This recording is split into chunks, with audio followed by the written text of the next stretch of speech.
2024년에 아이패드 기다리시던 분들이 많을 텐데요. 드디어 출시한다고 합니다. 그런데 문제가 생겼습니다. 이번에 가격이 엄청나게 상승될 예정입니다. 20만 원 정도 상승할 것 같은데요. 지금 아이패드 프로 12.9인치 같은 경우는 170만 원이 넘습니다. 그러면 새로 나오는 아이패드는 200만 원까지 갈 수 있을 것 같습니다. 아이패드 프로 11인치 같은 경우에는 지금 120만 원 초반이니까 신형이 150만 원 가까이 되면 사실 사기가 조금 부담스러울 것 같습니다. 그래서 아이패드를 구입할 예정이 있고 무엇을 사야 할지 고민하고 계신 분들이 있을 텐데요. 물론 전자제품은 신형을 사는 게 무조건 이득이기 때문에 신제품 나오면 사겠다고 버티신 분들도 계실 겁니다. 하지만 가격 차이가 너무 많이 나기 때문에 신형을 사는 게 과연 합리적인 구매인지 따져볼 필요가 있겠죠. 결론을 먼저 말씀드리면 특별한 용도가 있지 않으면 저는 지금 나와 있는 M2 아이패드 프로 구매를 추천드리는데요. 왜 그런지 지금부터 살펴보겠습니다. 먼저 이번에 아이패드 신형 가격이 올라가는 이유가 있습니다. 첫 번째는 드디어 OLED가 탑재되기 때문입니다. 이 OLED 같은 경우에는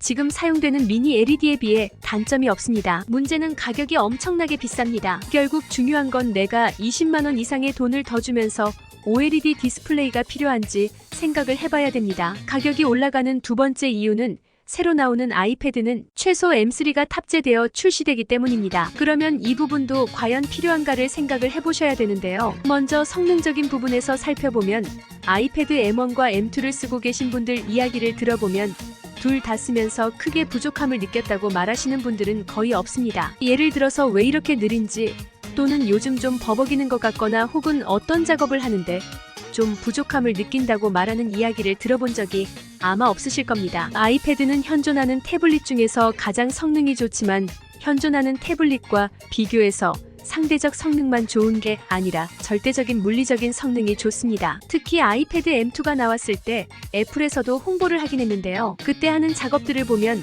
우리 일반인들은 사실 손도 못 댈 작업들을 하는 게 바로 아이패드 프로 M2입니다. 예를 들어 영상 편집을 주로 하시는 분들은 파이널 컷 프로까지 아이패드 M2로 작업을 하는데요. 돈을 버는 작업을 하시는 전문적인 분들조차도 M2 아이패드에 대해 부족함을 느끼지 않습니다. 보통 대부분은 유튜브나 넷플릭스 머신으로 아이패드를 많이 쓰십니다. 그리고 맥북을 사고 아이패드도 또 사고 싶지만 둘 다 살 수 없어서 키보드와 함께 아이패드로 겸용으로 선택하신 분들이 많습니다. 이런 분들은 지금 맥에서 사용할 수 있는 문서 프로그램들이나 웹서핑 이런 것들을 전부 활용하는 용도로 쓰시는 데 있어서 기존의 M2 모델로 부족함을 느낀다는 건 사실 불가능에 가깝습니다. 그래서 특별한 목적이 없다면 또 새로운 제품을 사서 항상 먼저 써봐야 되는 그런 입장에 있는 분들이 아니라면 지금 기존 모델인 M2 아이패드를 사시는 걸 추천드립니다. 문제는 지금 좀 서두르셔야 됩니다. 이유가 있는데요. 애플은 신제품이 나오면 기존 제품들 가격을 내린 다음에 재고를 떨어서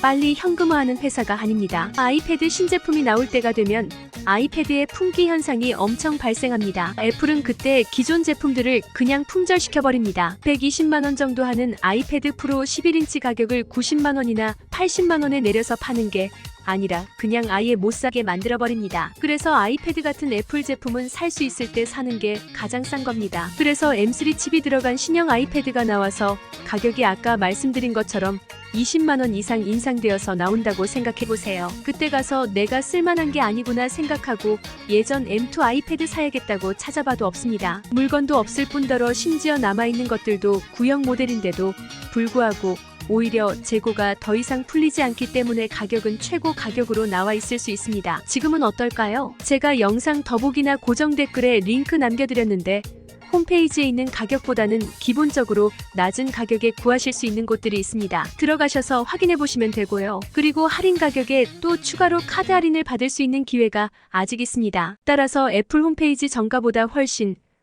가장 저렴하게 살 수 있는 마지막 기회가 지금입니다. 그래서 아이패드 구매를 고민 중이신데 신제품이 혹시 저렴한 가격에 너무 좋을까봐 고민이신 분들은 절대 그럴 수 없으니까 지금 M2 사시는 걸 적극 추천드립니다. 물론 특별한 목적이 있으신 분들이 있잖아요. 특별한 성능이 필요하고 아이패드를 활용해서 특별한 작업으로 최고의 퍼포먼스를 보이면서 작업을 하셔야 된다 그런 분들은 기다렸다가 사시면 되겠습니다. 참고로 OLED 최대 장점은 화질입니다. 명암비가 뛰어나서 좋은데 이거는 사실 신제품이랑 지금 나와 있는 미니 LED가 탑재된 M2 제품을 비교해가면서 봐야지 느낄 수 있을 정도입니다. 물론 아닌 분도 계시겠죠. 하지만 일반적으로 M2와 M3 신제품 각각을 단독으로 보면 사실 그렇게 좋은지 체감하기가 쉽지 않을 겁니다. 왜냐하면 M2 쓰면서 그렇게 화질적으로 부족하다는 느낌을 절대 받을 수 없기 때문입니다. 최소한 현존하는 주변에 있는 모든 아이패드나 어떤 전자기기보다는 지금 M2 아이패드가 화질이 훨씬 좋습니다. 그리고 또 하나 우려되는 게 OLED 최대 단점으로 항상 따라다니는 게 버닝 현상입니다. 오래 쓰다 보면 자국이 남는 현상인데요. 물론 지금은 기술이 점점 좋아져서 거의 없어졌다고 봐도 무방합니다. 하지만 100% 없어진 건 아닙니다. 그래서 TV를 선택할 때도 버닝에 대한 불안감 때문에 OLED 선택하지 않으시는 분들도 있습니다. 다시 말씀드리지만 신제품 아이패드가 나오면 기존 아이패드 M2 아이패드 프로는 단종됩니다. 사고 싶어도 살 수 없어요. 제값을 주고 사고 싶어도 살 수 없는 순간이 올 겁니다. 혹시 고민이 있으시고 내가 무슨 업종에 있는 게 아니라면 혹은 학생이거나 단지 아이패드가 새로 필요해서 그러는 경우이거나 안드로이드 계열의 삼성 갤럭시 탭은 사고 싶지 않으시다면 지금 빨리 할인을 하고 있는 링크에 들어가셔서 가장 저렴하게 아이패드 프로 M2 제품 11인치와 12.9인치가 있는데요. 둘 다 가장 저렴한 가격 영상 더보기와 댓글에 달아놓을 테니까 가셔서 기회 잡으시면 되겠습니다. 오늘은 여기까지 하겠습니다. 여러분 선택에 도움이 되셨으면 좋겠습니다. 감사합니다.